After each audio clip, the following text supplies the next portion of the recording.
It's time once again to slip into your camo, grab your gun, and join us out in the field for another episode of the Up North Journal with your host, Mike Adams, and his son, the other Mike Adams. They're locked, loaded, and ready for another exciting episode. So let's step outside and hit the trail. Hey, everybody, welcome back, and we're back here at the Up North Journal, ready to talk about some exciting stuff tonight. Hey, Mike, what's going on, man? Birthday. Hey, it's a big birthday, boy. I forgot all about that here. You forgot? I didn't forget. I wished you happy birthday earlier, but I forgot to talk about it here tonight. So, So, have a good birthday? Yeah. All right. That's good. Good deal.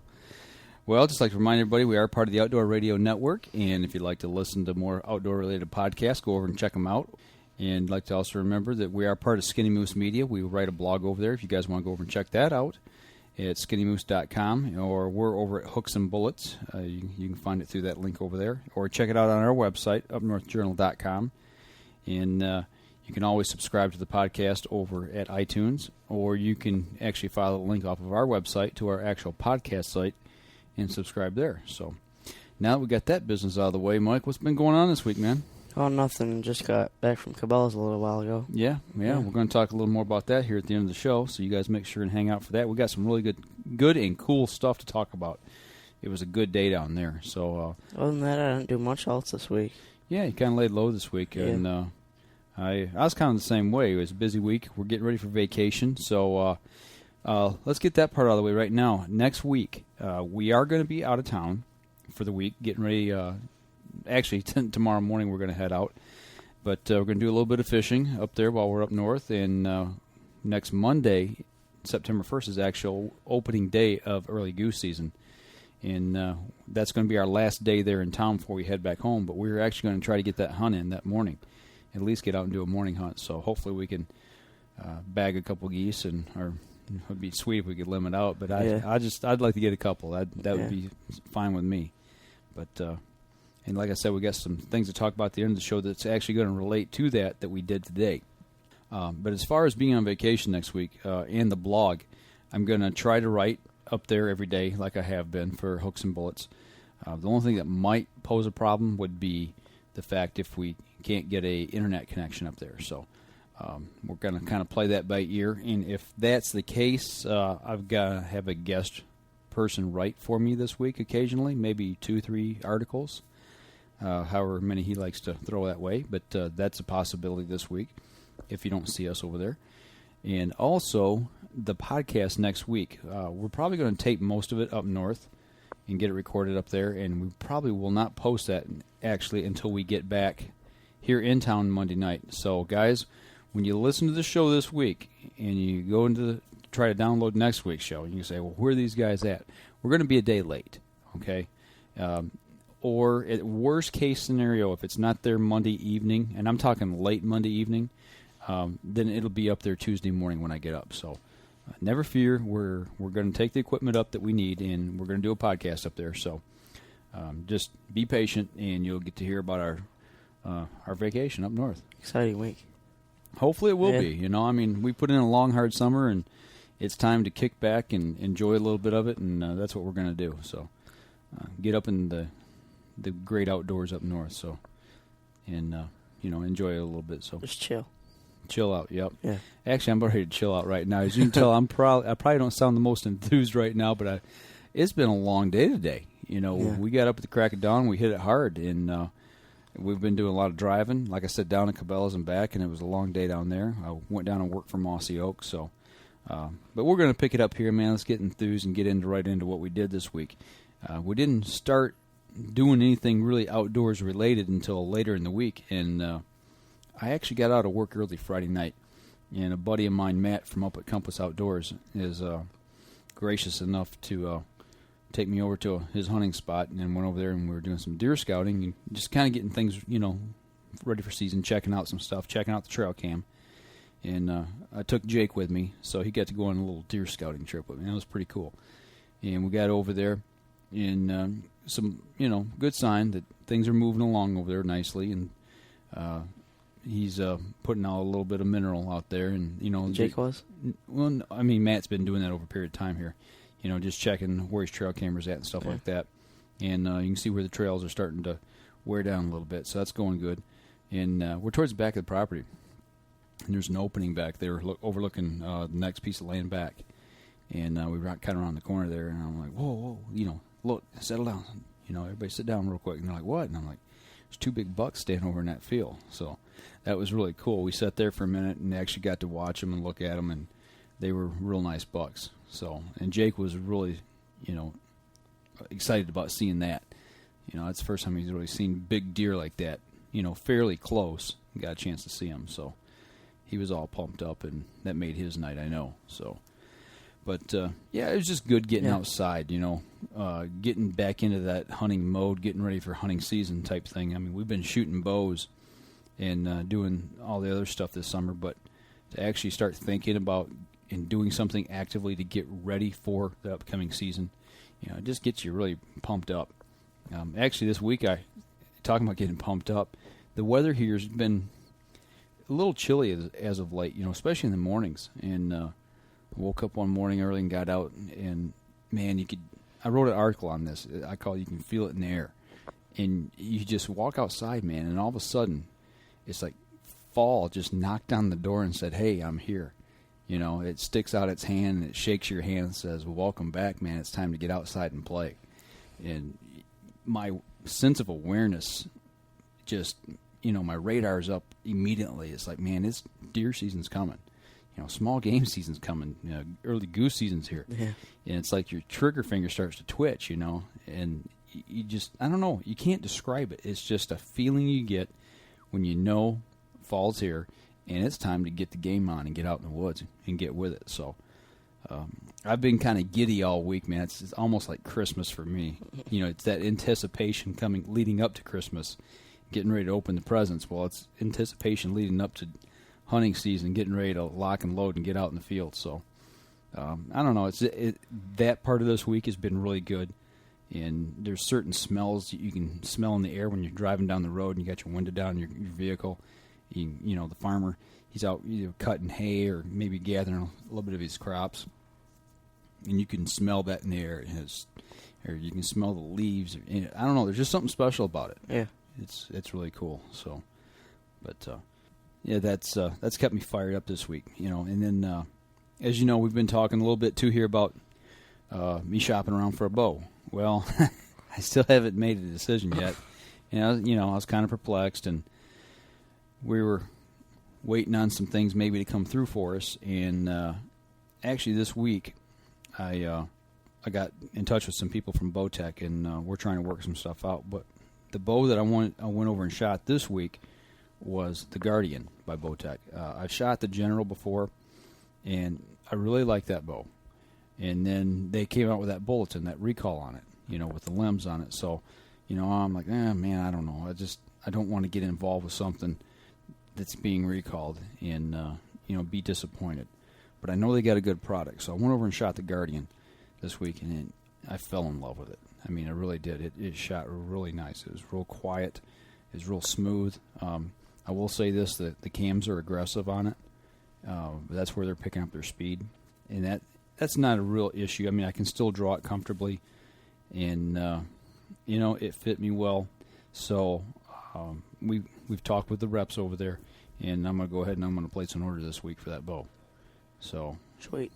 I've made a commitment. That's what I'm gonna go do. So the bow shopping dilemma, I believe, is now officially over, unless somebody knocks on the door tonight and throws something my way, which is not gonna happen. But I'm really glad that's over with and settled with, because up until this point I was confused about a lot of things, and I'd shot so many different bows, and I was leaning one way, and then I shot some more things and heard some stuff, and and I'm not going to say anything about anybody who said stuff or what was said or anything like that, but you get this confusion in your head as to what people are telling you. And what you really need to do is, if you're picking out a bow, if you're brand loyal, that's fine.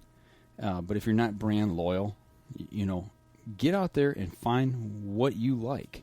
What fits you, what makes you comfortable. Because if you're shooting something that you're not comfortable with, you're not going to shoot good, flat out. You're not going to like it. You're not going to like it, and that's, like I said, I was in those kind of dilemmas here in the last week or so, and I didn't feel comfortable about anything that I was really settling down on, or what I thought I was going to settle on. So, now I've made that decision, and I feel good about it. So, like I said, you over the day I shot that bow. What'd you think about it? I don't know. I didn't shoot it. We didn't shoot it, but you could hear it, and you seen how I was shooting stuff. It was pretty quiet. Kind of like the general, although maybe a little bit quieter. I was really amazed at that fact that it was so quiet. But, we're going to be all right. We're going to do good.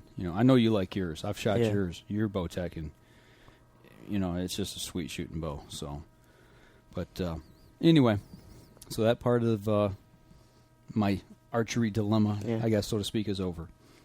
Speaking of archery this week, we were up at the range Monday. You weren't there, actually. We're getting ready for that cinder block shoot that we're going to do up there at Compass. And, we're getting Randy and Matt got the wall all built up, and got it ready to go. And we're sitting there and it's like, man, well, I wonder, check and shoot an arrow and see what it's going to do, So they found an older arrow. It was a carbon arrow. And we're all like, man, is this thing going to explode? Is it going to impale on itself and collapse? Or, what's it going to do? And we really didn't know what to expect.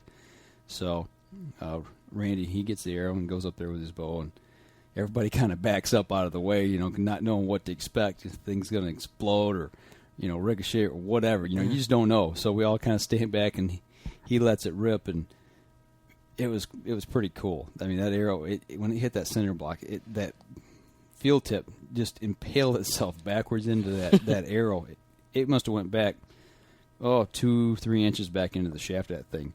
And it looks like somebody had taken the end of that carbon shaft, took a knife and just sliced it all up, and it kind of fanned out. It was really cool to kind of see what it did, And another thing they were concerned about too is was the arrow going to penetrate, hit the block hard enough to maybe crack the block? He hit it right in the weakest point, aimed at the weakest spot, right in where there's a hole in the middle of the block, you know what I'm saying? You turn up sideways, that's the thinnest part of that wall on the block, and that's where he aimed. And it didn't even phase that thing, man. It just impaled and crushed back on itself and kind of fell to the ground. So, but that was pretty cool. It's going to be fun to see a whole bunch of arrows like that. It is, Hopefully mine's not one of them, but, hey, whatever happens, that's cool.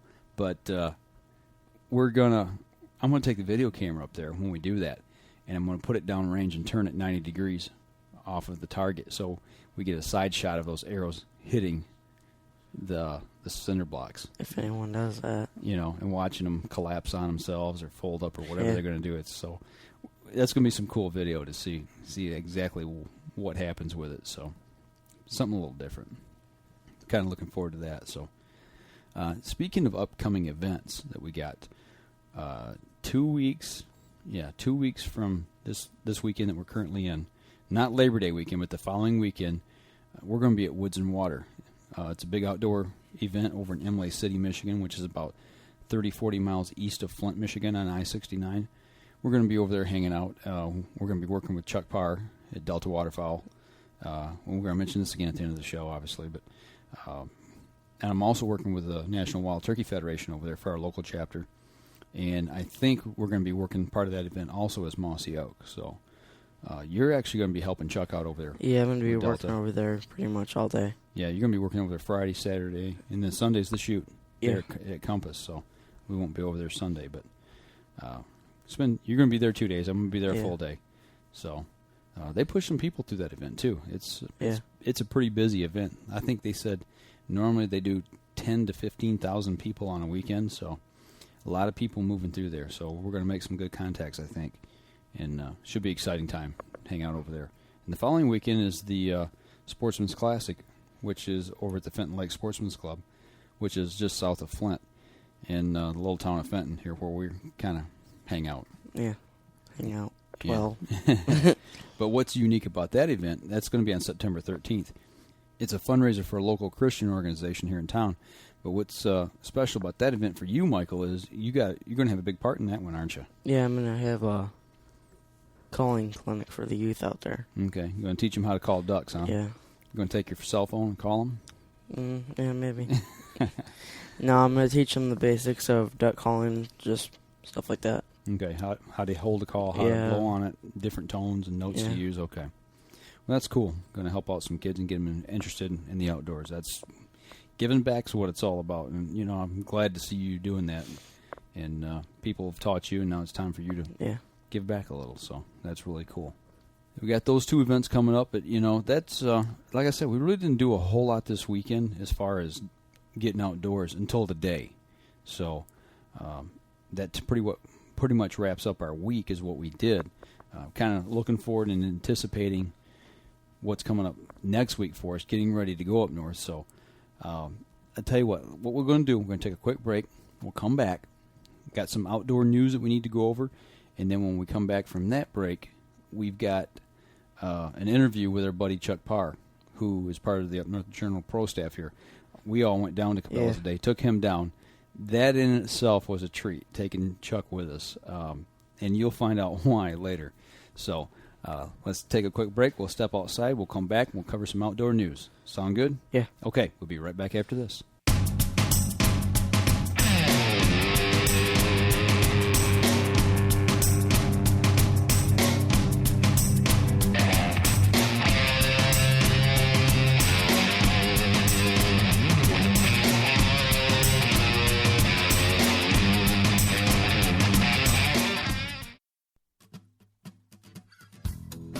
If you're looking for the best in outdoor hunting and fishing podcasts, look no further than the Outdoor Radio Network. Each week we have dozens of podcasts devoted to outdoor sports, with shows like On the Water with Bob Murray, Bass Champ Journal, Surf and Shore Fishing, just to name a few. Check out all outdoor podcasts on the OutdoorRadioNetwork.com.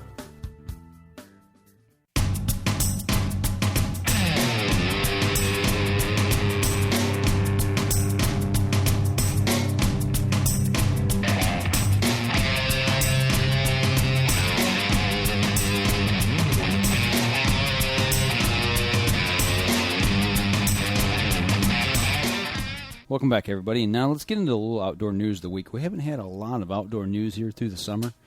And I was just kind of cruising through the internet tonight, and actually I found some stuff that does need to be mentioned and reported just because it's, you know, we're getting back into that political season, number one. And I'm not going to get political tonight.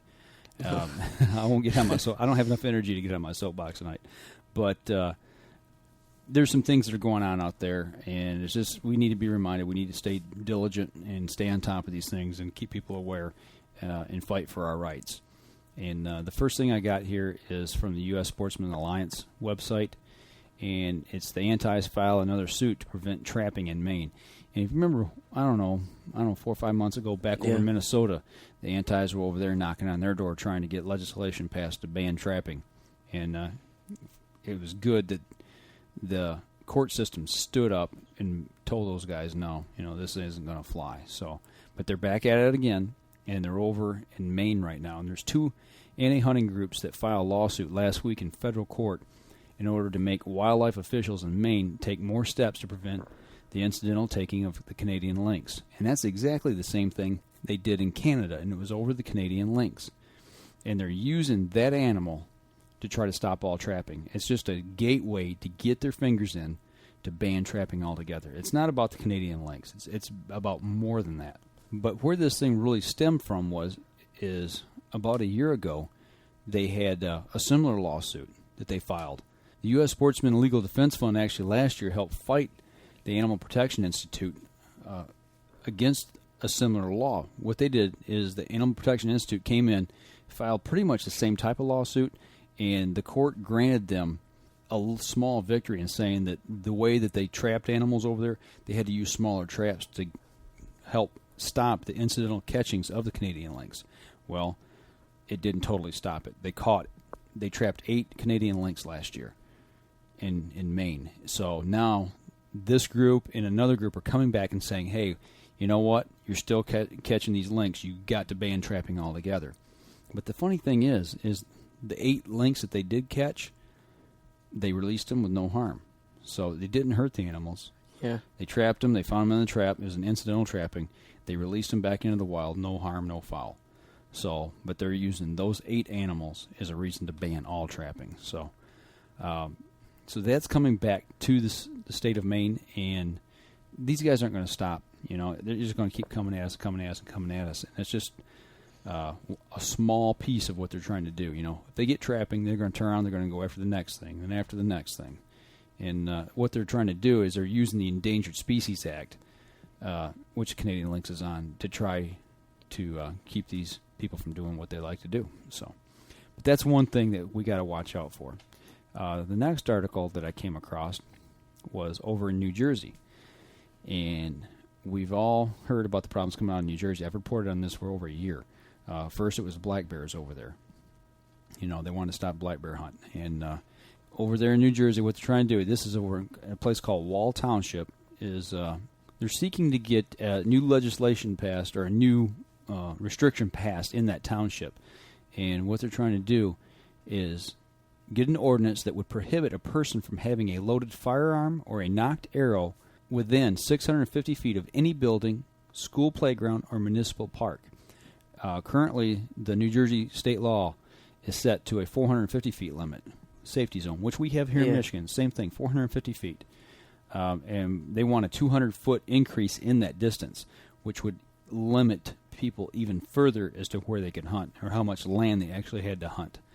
And actually, they're looking at Wednesday, September 10th, that the ordinance will be considered for a final passage. So if you live in Wall Township and you're a hunter and you want your voice to be heard, you need to be at the township hall meeting and get over there and let people know how you feel. You got to stand up for what you believe in. And this is this is only a township. Well, all it takes is one, and then there's another and another and another. It's just like the stuff we see coming out of California. They pass laws over there, and all of a sudden, then they start to try to pass them in other states. And this is the way this stuff starts. It starts small, and then it catches fire, and it goes. The one thing I didn't see in this article is the fact that nowhere does it say they've had a problem, that 200 feet increase is going to make a difference. I don't understand that. If they're not having any problems, there's nothing stated they're having any problems. Why change it? It's just because people just want to keep people from hunting, flat out. So get over there, guys.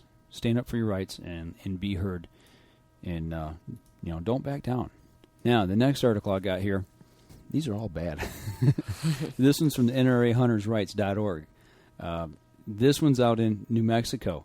And what they're trying to do is target hunters with roadside checkpoints. And for the life of me, this one, it just blows my mind. But basically, in the state of New Mexico, the Department of Fish and Game has announced that it will conduct roadblocks throughout the state this summer and fall in an effort to collect hunter harvest data and apprehend game law violators. Hunters may encounter delays as conservation officers check licenses and compliance with the registration requirements and safety provisions of the Off-Highway Motor Vehicle Act. In addition, drivers of vehicles hauling wood products will be asked to produce documentation required by the Forestry Conservation Act. Roadside checkpoints, that's just a flat-out, blatant violation of your rights. I guess they can set up checkpoints, but it'd be like me and you driving down the road, and all of a sudden we come up to a checkpoint and they say, "Are you a hunter?" Okay, they see you got camo on. Well, pull your car up. We're going to search your car. We want to see all your licenses and make sure your game's tagged. All this kind of stuff. And it's like, give me a break. These guys need to be in the woods in problem areas where people are violating and violations are being reported, not out on the highway stopping people randomly, trying to find somebody. It's too late to stop a violator if they've already done it. Exactly. All you can do is catch them after the fact. After they've killed the game. But I don't understand some of the mentality or thinking of some of these people. Up in Washington, D.C., during this whole Heller case thing that they had going on with the Second Amendment, they actually had checkpoints in certain parts of the city to keep people out that didn't belong in the area. If you didn't live on a city block that they had this checkpoint set up, it was like a police state. You couldn't get into the area unless you lived there. You couldn't go visit a friend. And it's boiling down to basically, dictatorship type stuff. What do you mean you can't go down a public street if you don't live there? What's America come to? Now you can't drive down the road without worrying about being pulled over and being checked for no reason. It's just, I don't know. I just think it's a stupid law. I think it's a stupid way to waste resources and manpower when there's other places they could be set up and catching the people in a way that they need to, instead of being setting out on the road pulling everybody over that drives by. Now the last one I got here, actually this is, I don't know, I'm going to spin this just a little bit differently, because the way this article came out, it was kind of praising the fact that hunters and fishermen were involved in getting out and voting and everything. And the headline reads, 76% of sportsmen say they prefer to elect a president who hunts or fishes. 76% would prefer a hunter or fisherman. Why wouldn't everybody that hunts or fish want a president that hunts or fishes? Why not? Why would we not care? Would you not want the guy in there who's going to actually care and pass laws that govern what you get to do? If you like to gamble, don't you want a president in there who's going to allow gambling? If you like to shoot guns, don't you want a president there who's going to allow you to shoot guns? You want people that in office that kind of make laws and feel the same way you do about certain things. I can't believe that there's 24% of the hunter and fishermen out there that don't care if their president hunts or fishes. Maybe I take things a little too seriously, but I really think that that's important. The things you care about, the guy you vote for ought to care about it. Ought to have some kind of vested interest in it, or care about the fact that you care about it. So they also had some other things that were interesting in the article, such as they said among sportsmen, Republican John McCain holds a significant lead over the White House opponent Barack Obama with a 14% margin of victory. They asked who they plan to vote for in November. 45% of the people polled said McCain, and 31% said Obama. That roughly leaves, that's about 76%, so that leaves 24% still not knowing who they're going to vote for. That may be even a little more scary, you're dealing with hunters and fishermen or outdoorsmen out there that are still unsure who they're going to vote for.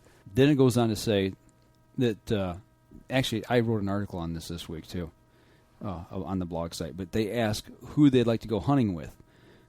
And 49% said that they'd like to go hunting with McCain, and 27% said they'd like to go hunting or fishing with Obama. And as a fishing buddy, they said 44% people said they'd prefer to fish with McCain, and 31% said they'd prefer to fish with Obama. They said sportsmen view John McCain as a good company in the great outdoors type of guy. And the president of the National Shooting and Sports Foundation, which helped underwrite the survey, said that they're not just sure how much fun Barack Obama would be in a duck blind. So, it was interesting. But I put that same question out there this week on the blog site, and the answer that I gave actually might surprise you. I'm pretty conservative and where my loyalty lies. But I said that I would like to take Barack Obama with me hunting or fishing. And the reason I would do that is I would like to be able to, not that I could do it, but I'd like to be able to persuade or show him how much, number one, the outdoor means to me, how much I care about the outdoors, how much fun I have doing it, and that there's nothing wrong with owning a gun and going out and hunting and going out and fishing. I think in that respect, he's way out of touch with what's going on out there as far as the hunting and fishing and outdoors go. So that's why I'd like to take him out. Who do I think would be more fun? I think John McCain would be more fun. I think he'd be a hoot to hunt with. I think he's an outdoors type guy. And if it was a survival situation, I'd definitely take John McCain, even though he's older. But, he was a POW, and he made it through that situation and survived. And if anybody knows how to survive, I would say it's somebody like that could get you through a tough situation. And another thing that I posted this week that you might find interesting was I also asked the question of if you could go back in time and pick one person, or maybe two, of who you'd like to hunt or fish with, other than a family member that you've lost, who would it be and why? And this week, when I wrote that, I picked Fred Bear, because from what I've read about him, I think he was one of the greatest archers around of modern time. And the guy was just phenomenal. He was just a simple guy, and the guy could bow hunt. I think he had a lot of knowledge, and he could, pass that on to me. I'd love to be able to hunt with him. And the second person that I chose was Daniel Boone. That's a guy who was a pioneer back in some of the hardest times of American history, when America was just being formed, and he helped cut the Cumberland Trail through the Appalachians, and he was an explorer, and that man went through adversity and lost everything twice, and still managed to survive through that. But I think he saw so much game out there, wild game, and interacted with the Native Americans, and he survived a lot, and he was a great hunter, and he was a great shooter. So I think it'd be kind of cool to hang out with a guy like that. So, what do you think? I don't know. I'm too tired to think. Too tired to think? Maybe I'll ask you next week and see what you think. Give you a little time to chew on it. So, yeah, both of us are tired this week, man. I tell you what, that deal today kind of wore me out. But speaking of what we did today, that kind of wraps up our outdoor news, and I want to get to that interview. So why don't we take another quick break? Let's get that out of the way. We'll come back, and we'll wrap up the last segment of the show. What do you think? Sounds good. Okay, we'll be right back after this.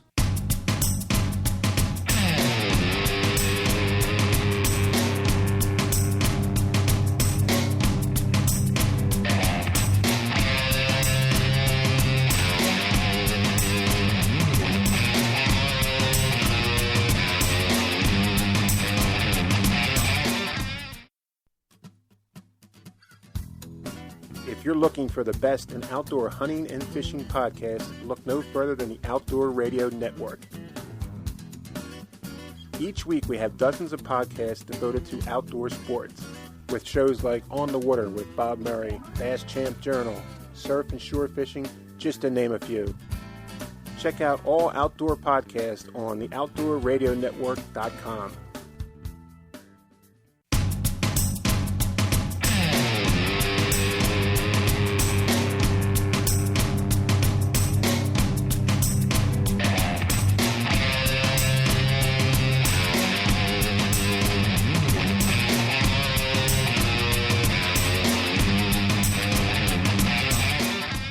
Welcome back, everybody, and now let's get on to what we did today, man. The reason that we're tired and wore out.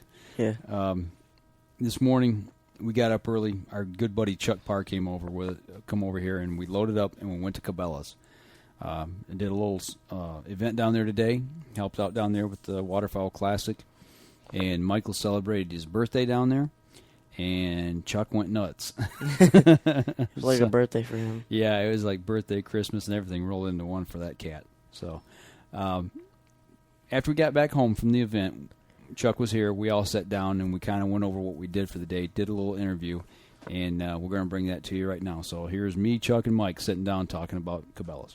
Well, today was Waterfowl Extravaganza 2008 at Cabelas, and as most of you know, that I was down there for Mossy Oak, but today was Michael's birthday.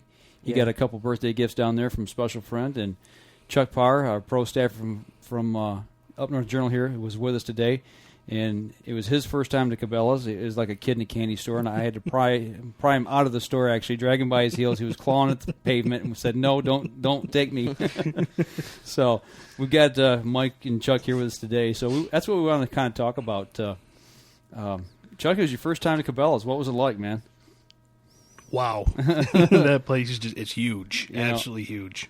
I remember we turned the corner on the freeway, and you went, "Oh, my God, is that it?" Yeah, it's even from the outside, it just, you guys had told me how big it was before, but it just did not do it justice. I mean, that place is enormous. It's cool. It's like, really, if you've never been to a Cabelas, it's like a mall. It is. That one is, anyway. Actually, today we were talking to one of the associates there, and he said that one is number 3 or 4 size-wise in their corporation. It's 250,000 square feet of nothing but pure heaven. That's the way I look at it. Exactly. So, but we were down there. I was working with Mossy Oak. It was one of our deals that we went down today to kind of help out with the apparel and stuff. And I spent quite a bit of time today in duck blind category looking at that and actually purchased some stuff. But Michael, you had an awesome day down there. Tell everybody kind of what we did and what went on with you out there. First thing we did is me and Chuck and Jake, we stayed together mostly the whole day, and you did your thing. And we kind of walked around through the store a little bit. Then we went to two seminars. Mm-hmm. And who was putting on the seminars? I actually didn't get to go out to the tent at all and check anything out. I think the first one was Sean Stahl, wasn't it? Yeah. The second one was Field and Clay Huddle, the Zink brothers. Okay, they're Zink with Zink. Yeah. Okay. Huddle brothers, not Zink brothers. Okay, with Huddle or Huddle brothers with Zink. Yeah. Okay. And what were the seminars like? Like I said, I couldn't go out there, so I mean, did you guys learn a lot? What were they talking about? What were some of the things that you guys learned? We learned a lot. The first one was kind of like a question and answer thing. Like you ask your thing, and they had giveaways. There was a box full of stuff. There wasn't like the thing. It wasn't like half full. Yeah, there's a lot of stuff in there. They were just giving stuff out, and they were just trying to get people to ask questions to give it away. You got a skull cap, didn't you? Yeah. And then I think I got a skull cap, and Jacob got a skull cap, and he got a hitch cover, I think. Okay. And you got a DVD in there somewhere, too, didn't you? Oh, that was the next one. Okay, so you had another seminar I went to. Yeah. So was that one just basically people asking questions with them, and they were answering them? Is that how that seminar worked out? Basically. Okay. Well, what was the other one like? The other one was kind of like the same, although they were like giving their opinion and stuff. Like they were just talking about decoy spreads. Well, actually, when I was first there, they were just talking about decoy spreads and stuff. And then I had to leave with Jacob because he wasn't feeling too good, and you were actually there for the rest of it. Yeah, actually, Sean was good. You know, he covered a lot of good stuff. But the two brothers, they just I learned so much from those two today. They were really organized in how they presented everything, and then they just had so much raw knowledge they brought to it, and a lot of it was even simple stuff. Okay. You know, that would almost seem common sense, but you never really think about it. Right. Like I said, they had a lot to offer. It was pretty cool. Well, like the simple thing, the Sean Stahl guy, he was talking about calling. And he goes, you can do anything just with a cluck. That's the basic note for everything. And he goes, just use the KISS method. Keep it simple, stupid. Yeah, okay. The KISS method, okay. Keep it simple, stupid. Well, what were some of the things that you learned there? I mean, what did you get out of it that they were presenting? Like some of the simple things. What were they? One of the biggest things that I got was spreads. Okay. He explained how they were talking about. You can have a goose spread, and ducks will gladly fly into it because they recognize that there's food and there's no worry, there's no danger. Okay. But it's not the same way for geese. They will not fly into a duck spread. Okay. And one of the points he made was that you can, if you're going out specifically for ducks, then you put out duck decoys. But if you want to go out for both, stick with just goose decoys. And then if you see ducks coming in, you can call them in, and they're still going to come in. They're going to look. And they'll see the decoys there, which will make them feel safe, but they'll continue looking for, any chatter you're throwing out. Okay, now, when they said that, did he mention what call you should use? Should it be a goose call because the geese are there in the spread, or should you use a duck call? No, he said you go ahead and use a duck call. He said even though they won't be able to see a single duck, that they will simply look for that one duck call. They know there's a duck down there somewhere, and they'll come in to find it. Okay. Did they say anything about, like, adding in, like, goose calling and stuff? No, they said pretty much you use, duck for duck, goose for goose. He mentioned a couple times that, that he'd been calling in goose, and next thing you know, he's looking off to his left, and here comes some ducks flying in. But mainly, just stick with whatever's coming into you. Yeah. Okay. Well, that's pretty cool. You guys got some tips and techniques and things we can try. And that DVD that you were talking about, that was the first one. Some people, they were asking questions from DVDs and stuff, and if you asked it, if you gave them the correct answer, then they would give you prizes and stuff. They asked a question about Field. They said, what year did he win the Open Duck competition and took first place? And everyone was like 05 or 06 or something, and then I was like 04, and I won it, and I got the new Duck Camp 24/7 DVD that they just came out with. And actually, that was on your list to buy today. Yeah, that was on my list to buy, so it saved me $20. That's cool. And so was the skull cap, $20 saved me on that. Well, that's cool. So it sounds like the seminar is really good, and it's something that everybody that's into duck or goose should actually try to make if they have any in their area. Definitely, yeah. Okay. Good deal. Now, the day with me being down there, I did the mossy oak stuff and walked around, but I was looking for some duck blind stuff, and I did a lot of looking down there, and I was basically looking for a lightweight jacket, and I was something for, if it starts raining, something that's going to shed some water, something I could actually put some layering underneath later in the season, and then I was looking for a lightweight button-up shirt and some lightweight pants to use in the early season. And, we got to talking with some of the associates there, and when I really started looking at the new duck blind pattern by Mossy Oak, if you look at it, people say, well, this is good for field hunting. It's good for, in a duck blind or in a bolt-type blind. It matches well. We got to talking. This stuff would actually work good if you're field hunting for deer. If you're in a corn stubble, off the edge of a corn stubble field in some tall grass or in a ground blind or anything like that, it blends in so well. I wouldn't get in my tree stand with it. Yeah. But anything on the ground that's near agriculture, it's going to blend in really well. Yep. Obviously during firearm deer season, you want your hunter's orange on too, whether it be a hat or a jacket over it. But for your lower extremity, it's going to blend in well. It's going to conceal you and help hide some of that movement. So we may That's a good idea. Actually try to use it in the field a little bit this year if we got any situations like that as a multi-purpose pattern. So I know you were out looking for a few things. What did you score today? What did I get? I got a new duck blind shirt and duck blind pants. You scored some boots? I got some boots too, some insulated boots. Okay. I learned my lesson last year. Okay.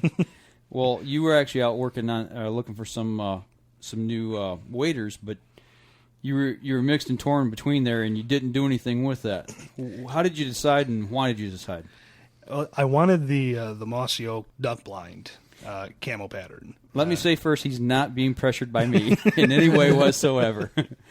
Well, actually, no, it's. But you made a conscious decision to choose that for a certain reason. Well, yeah, it's just so versatile, and plus it's light. It's a lot lighter.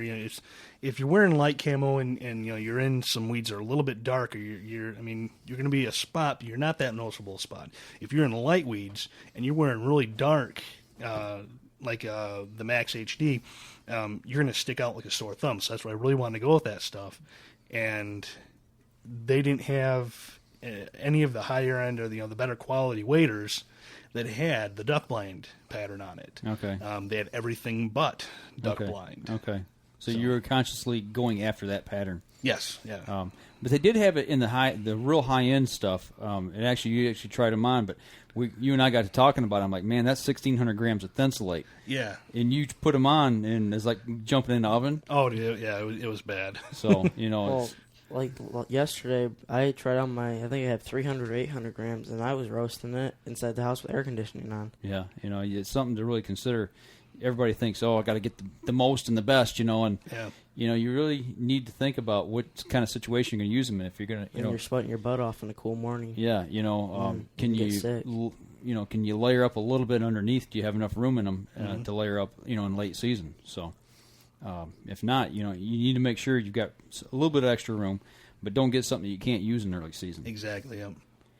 So, Michael, I know that wasn't the end of your day. No. You were actually in the store today around the associates in our area. You were kind of the star of the show. You went down there with a purpose in mind. I don't want. I'm going to let you tell the story because I don't want to spoil your fun. I was actually really amazed at what happened and the way everything went. So, tell everybody what you did. For the past, ever since we've been doing bow reviews and stuff, I've been trying to do my own reviews. I've contacted people about archery equipment. Like that blink sling, that deal never went over. So I decided to do waterfowl calls, and I bought them calls at Bay City, and I'm like, I want to figure out if I can test these things and figure out higher end versus lower end and different competing brands against each other to figure out which is the best.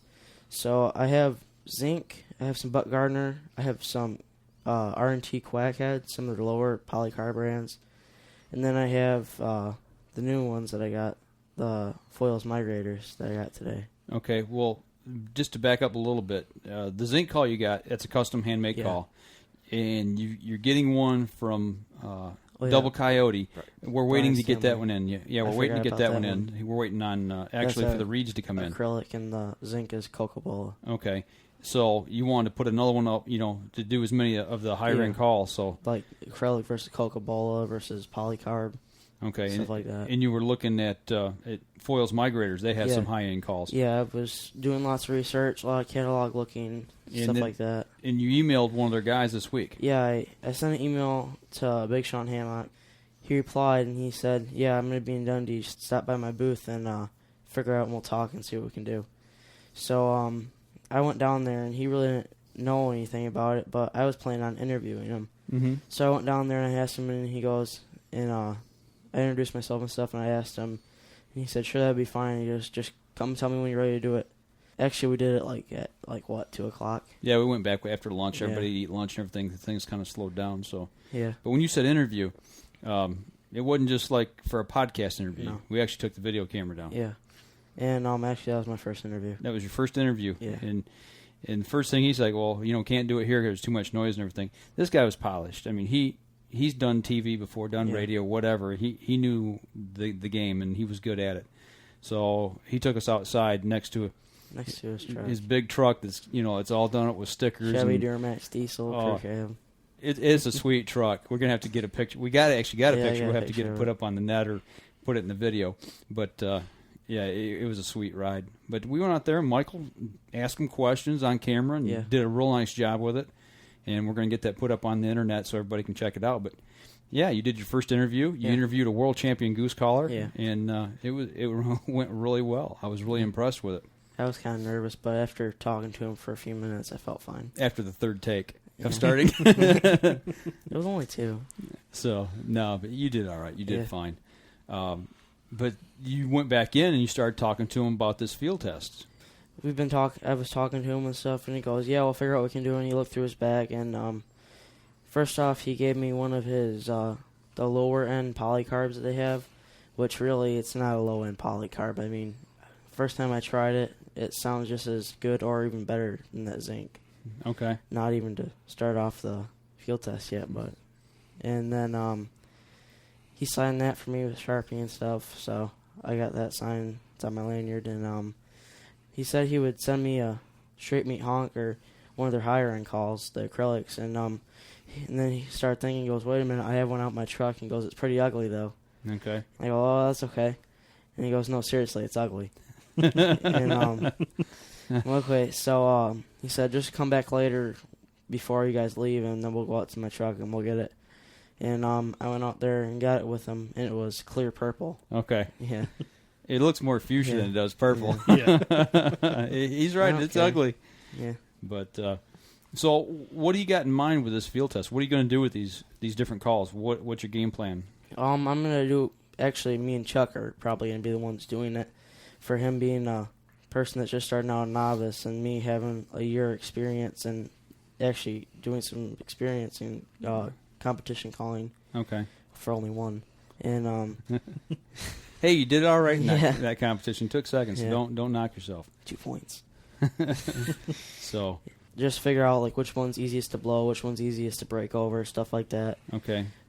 Which tone you like the most, which tone can be more versatile for different like lessers or giants and stuff like that. Okay. So just checking to see if, number one, probably ease of use. Easiest of use and most versatile. Okay. So that's cool. And then maybe a price range for economic. All right. Well, so you're going to do this. I mean, obviously, you've called for a while. You've got a little bit of that. Chuck, I know that you duck and goose hunted last year. How much calling have you done? Goose, not much. Okay. I'm not a very good goose caller by any stretch. Duck, I've done a little more of. I'm more comfortable with that. So this would be a good test, is to put one of these into the hands of somebody who is just learning and saying, okay, which one's going to work best for a novice. Yep. And which one's going to work better for, a guy who's got a little bit of experience. So, it sounds like a good test. We'll see what happens with it, and we'll put it out there for you. So, but we got to get the other one from Brian Stanley over at Double Coyote. Yeah. As soon as they get the reads in for that one, he's going to get that one to you, and we'll start working on that and put something out there on the net for the guys. Actually, I think we're going to have 6 to test. Okay, that's cool. That we've had. So you got his autograph on the call, and then on the meat grinder. Okay. Polycarb. And then I noticed Sheen 08. You took the Sharpie with you, and you took your zinc call. And I took that over to the zinc booth, and I got Field to sign it and Clay Huddle, the Huddle brothers, to sign that. Okay. So scored some autographs and scored some calls and starting field test. Field test for a review, and that's pretty cool. I know the guy there from Zinc saw you, and he was giving you grief for having the foils. He goes, "What's that on your lanyard?" And then he started talking to me more and stuff.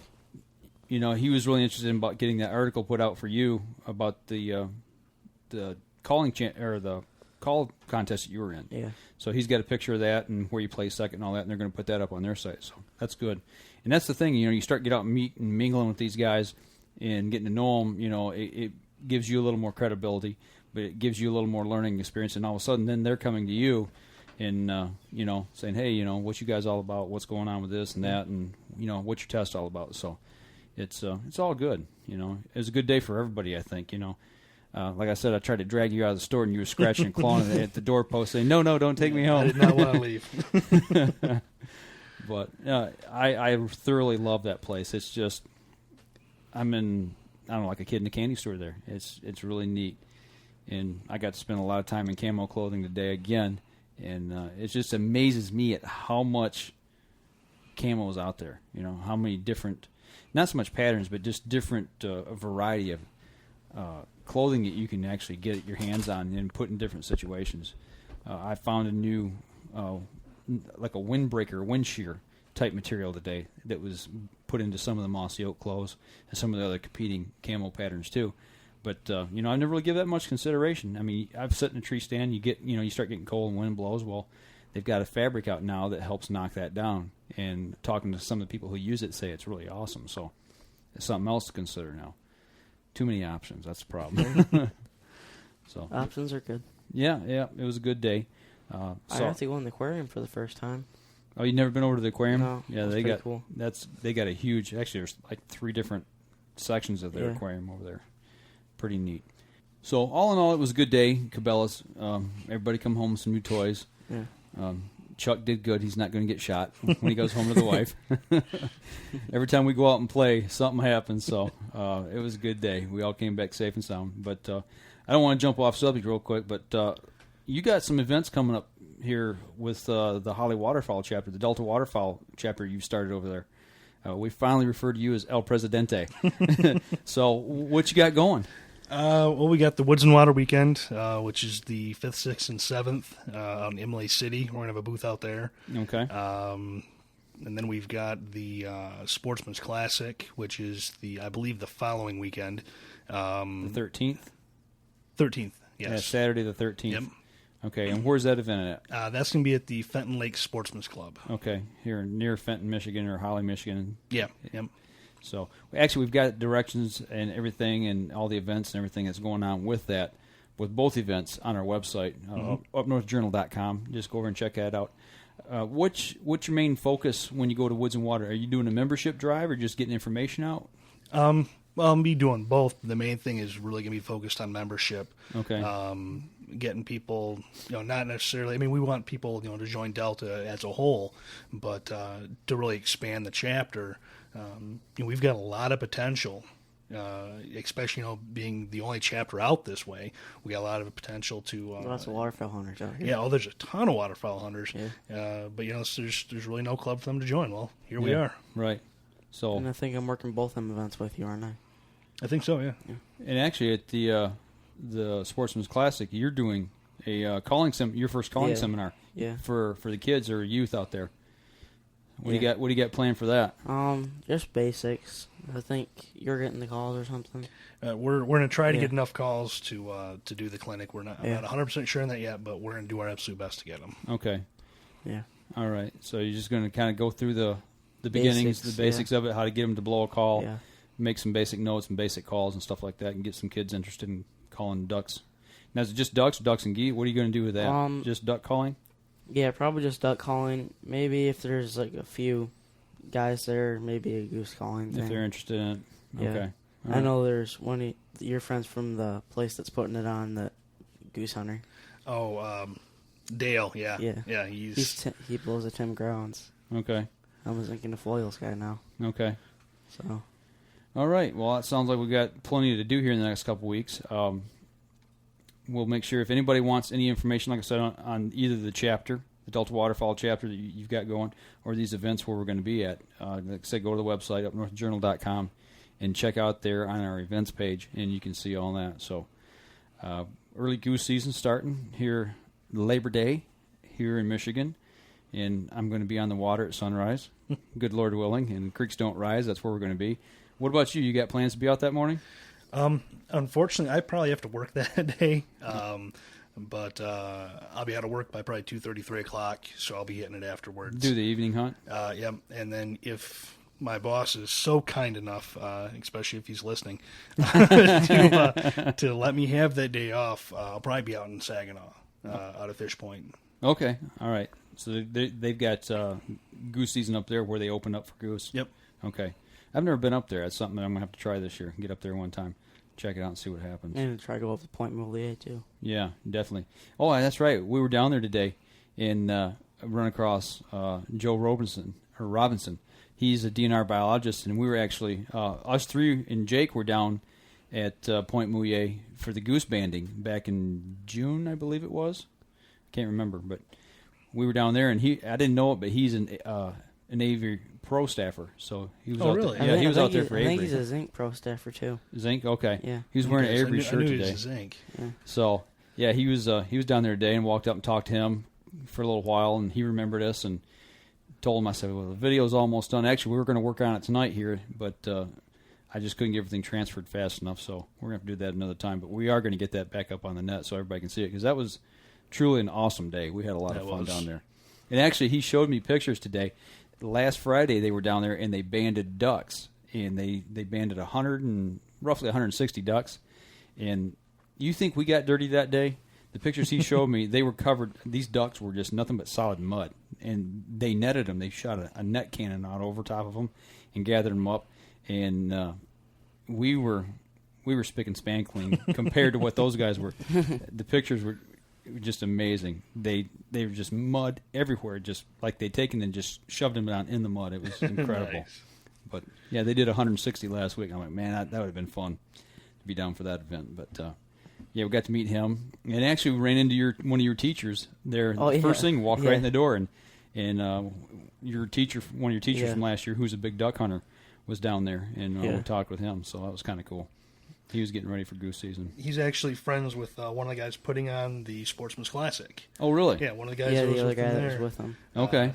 Yeah, it's Chris, I believe his name was. Yeah. Yeah, he was there. So I imagine he'll be out at the Sportsman's Classic. Probably, yeah. Okay, that's cool. Yeah, and he said he saw our truck as we was driving down the freeway. Had the big Up North Journal decal on the side, on the back window, and he's like, "Hey, I know those guys." So that was cool. We got to hook up with him down there for a few minutes and chat, and saw a lot of reps that we've been working with through the summer. Saw Brian Anderson from G5 down there, G5 Broadheads. I wonder why they were down there if it's a waterfowl classic. They were just down there for the day working back in the archery department. And we actually met him over at the Lansing show back in first week of June when we were out there doing some stuff, and saw Matt Marsh from Parker Bows. Talked with him for a little while out there. So starting to see some familiar faces from different places, and it's really cool when you go to these things now. And, you're starting to put names and faces together. Yeah, different reps and getting to know these guys. It's really cool. And, there are a lot of good guys to talk to who got a lot of information, a lot of knowledge. So. Yeah, it's like the guy that sold me the calls at Bay City. Yeah, exactly. Yeah, we met him, saw him there again today. And, he remembered us. And, you talked to him there for a while. Yeah. So I think you got him kind of mad, though. Yeah. Walking around with that foils migrator call on your lanyard. He kept eyeballing it. Like, hey, what do you got that on there for? What's up with that? So. And it's kind of what Big Sean was saying with my zinc call. Yeah, as soon as he saw the zinc call, he's like, what are you doing with that? But, that's what it's about. It's, it's business for these guys. And, fortunately, we're in the position where we can offer a field test and check them out and give an honest opinion about this stuff, We're not sponsored in any way by any of these guys, so, we're going to let you know. Well, I'm not, because I don't. You two are going to let these guys know what you think about them, honestly. So. It's all good. But, well, Chuck, I appreciate you going down with us today, man. Oh, my pleasure. As always, we always have a lot of fun when we get together. We don't necessarily bring game back, but if we go to the store, we always bring goodies back. That's true. And back quite a few. Yeah, and you brought back some goodies today as well. So, and by the way, happy birthday! Today's your birthday. Thank you. Happy birthday! Big 14, and I think after the show we're going to have to give you your birthday spanking and wear out your rear end here. All right, well, Chuck, I appreciate you coming out, and we'll have to get together, and I want to get the whole team together one night and just maybe do a podcast. We tried it once and it didn't work out. Yeah. I don't know what happened with the audio, but we'll get it, and we're going to go on vacation, and we'll we get back and we'll get back at it again. So we get out and I'll do a duck hunt. That's what we're going to do. Yeah, we'll get Kevin involved too because he's never duck hunted. We've got to get him out. And try to get Tim too. Yep, Tim wants to go duck hunting. That'd be awesome. That's what we ought to do is go up for the opener up in Zone 2. Go up to there you go. That first week in October. It's going to be hard to pry those two out of a tree stand though that weekend, I imagine. But yeah, we'll get up there and do something. We'll do some damage somewhere. So it's all good. We always do damage. Yeah. All right, man. So that was our big exciting day. Now you know why we're wore out. We're about ready to pass out here. It was a fun-filled event. Now, as far as the interview that Michael did with Sean Hammock, we're going to get that to you hopefully next week. If not next week, it'll be the week after. And actually, once we get that part done, we actually shot video of it. Yeah. And I'm going to put that together and put that up on the internet so you can actually watch Michael doing his first interview. And I'm not too sure how good I did. You did just fine. I didn't get to see it. You hadn't got a chance to see it, I know. But you know what? I'm really proud of you. You did a real fine job, and I think it was a great interview. I really do. I mean, I'm looking forward to getting it done so everybody can see it because you did a nice job with it. But more importantly, you got to meet a guy that you really wanted to talk to. Yeah, and that's a foot and a half taller than I am. That cat is tall. Yeah. He is a big guy. And I tell you what, not only that, he's a Michigander here. I mean, he's from Michigan. He grew up here in Michigan, which I did not know. Yeah, you never knew that. And he had some real insightful things to say about hunting, about competition calling, about calls. And, I learned some stuff. So it was really cool. And he was a great guy. He was a real nice guy, real approachable. And at first he looks kind of intimidating, but he's because he's like 6 foot plus. Yeah. He's a big guy, So, but the whole day today was just awesome. It was a lot of fun, and what better way to spend your birthday than in Cabelas and then hanging out and talking with a guy a world champion goose caller, and hanging out with the Huddle brothers, and the guys from Avery were there, the guys from Zinks, and the guys from Foils, and it was a great day, And not only that, I met some other reps that were down there that I'd seen from other events that we've been to, and some of the things that we've dealt with some of the field testing that we've done. So, it's been really cool this whole summer, getting to know some of these guys, and now we're starting to see them at some of the events, and it's really neat. It's a really tight network of guys. That's one thing I've learned through working with Mossy Oak here in the last couple of weeks and doing these shows and things, is that the more people I talk to, the more I find out that everybody knows everybody. I talked with John Stabley from Stabley Outdoors last night, and we were talking we were talking on the phone last night for like an hour and a half, and and starting to talk with him, and it's like, you mentioned somebody, and it's like, yeah, I know him. Oh yeah, I've met him, and it's like this whole network of people is real tight. It's just a real tight network of people, and everybody knows everybody. It's great. It's just like a big family. That's what's cool about it. So, but it's an exciting week. It's a busy week. At the tail end of the week, it's real dead at the beginning, and then all of a sudden we ramped it up and fired it up this week, and it was just a good time down there today. And I really look forward to doing the one down there in November. Actually, I'm going to be putting on a seminar down there in November on how to videotape your own hunt. So, guys, if you're in anywhere near the Dundee, Michigan store, and you want to come out and meet us and hang out with us for the day, we're going to be up there along with a bunch of other Mossy Oak pro staffers from Michigan, and my buddy Kevin, who's pro staff with me here at the Up North Journal. He's part of the Mossy Oak team, and he's putting on a seminar for hunting with your youth. different tips, techniques, and things to not so much worry about, but to be aware of when you're taking a youth out hunting for maybe the first time or getting them involved in a different style of hunting, whether it be turkey, deer, bow hunting, what have you. And like I said, I'm going to do the one on how to videotape your own hunt. So it's going to be cool. It's going to be real cool. I'm looking forward to that. But in between then and now, it's time to get busy and get out in the field. Yeah. So what are you thinking about next week? I mean, I know you're kind of fired up getting out there for the first time. For goose, for opening goose season. Yeah, I'm hoping that I can do a little bit better in wing shooting this time. Yeah, well, I think we'll do a little better than we did last year. But yeah. Important thing is we're going to get out, and you got some new bling around your neck there. Oh, down here? Yeah, got the lanyard full of stuff, so got some new calls to work with. It's actually rattling this time. Yeah, that's cool. And you're going to come up with some of the things you're going to work on this week while we're up north, actually. Yeah. I'm going to set up some of the questionnaires, and then once we get the other calls, we can get started. So, yep, we're still waiting on one more call to come in. Or actually, two calls or one? One. One call coming in from Brian Stanley. I'm waiting for that other one, too. Yeah, well, so you can use that one. I know you want to get out and use that one, but duck season doesn't open for us here until, well, actually for you it'll open up in the latter part of September for the youth waterfowl weekend. Season. But for the rest of us, it'll be early October, so. Gotta wait. Yep, gotta wait. So, but with that. I get a head start. You got a head start, okay. Yeah. All right, well, that'll do it for us this week. I'm wore out. It's time for me to go to bed so I can get up tomorrow, pack, and head north. Bye-bye. So, guys, just remember, next week, be sure we're going to check in. We're going to be a day late with a podcast, but we are going to get something up there for you.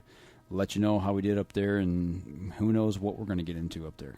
A little bit of fishing, a little bit of hunting. Yep, a little fishing, a little bit of hunting, and a little bit of relaxing. So I'll try to mess with some geese on the beach.